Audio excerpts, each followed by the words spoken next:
कोलकाता के एक पुराने हवेली में एक अजीब रात में एक विचित्र घटना होती है।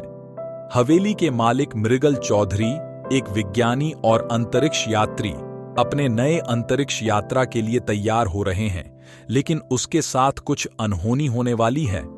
रहस्यमय आधार। एक अंधेरे कमरे में मृगल अपने अंतरिक्ष यात्रा के लिए तैयार हो रहे हैं। तब एक अजीब सी आवाज सुनाई देती है और कमरा अंधेरे से भर जाता है। मृगल को लगता है जैसे कुछ उसके साथ हो रहा है, लेकिन कुछ दिखाई नहीं देता। अनदेखा मेहमान। हवेली में एक पुरानी तस्वीर मृगल की नजरों में आती है, जिसे वह पहली बार देखते हैं। तस्वीर से एक भटकती आत्मा का आभास होता है।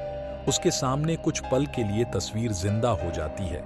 अजीब सपने। मृगल नींद में भी अजीब सपने देखने लगता है, जिसमें उसे किसी अजनबी स्थल पर ले जाया जा रहा है। वह महसूस करता है जैसे कि उसे कुछ कहने रहा है, लेकिन वह शब्दों में नहीं आता। आत्मा की पुनर्जीवनी।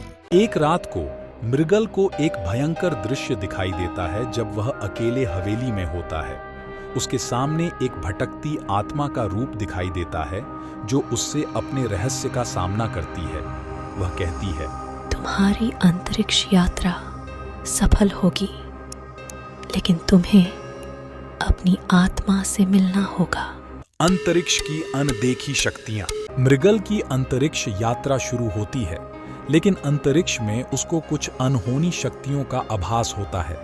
वहां उसे अपनी आत्मा से मिलता है और उसे अपने रहस्य का खुलासा होता है। ये राज उसकी अंतरिक्ष यात्रा को एक आश्चर्यपूर्ण मोड़ पर ले जाता है। अंतरिक्षीय संवाद। मृगल अपनी आत्मा के साथ एक संक्षेप मिलन में लिपटे हैं, जहां उनका संबंध और उसके पिछले जन्म का खुलासा होता है। आत्मा के माध्यम से उसे यह समझने का मौका मिलता है कि उसकी अंतरिक्ष यात्रा उसके पिछले जन्मों से जुड़ी है। नया आरंभ। अंतरिक्ष यात्रा समाप्त होती है, लेकिन एक नई यात्रा मृगल के लिए शुरू होती है। एक आध्यात्मिक यात्रा जहां उसे अपनी आत्मा और पूर्वजों से जुड़ने का अवसर मिलता है।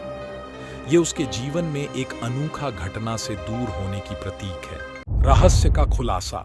मृगल अब शांत है, लेकिन मृगल का हृदय अब भी उस रहस्य से भरा हुआ है जिसे केवल वह समझ सकता है। उसने अपने जीवन में एक नए आध्यात्मिक दृष्टिकोण को अपनाया है, जहां उसने आत्मा की शांति का अनुभव किया है।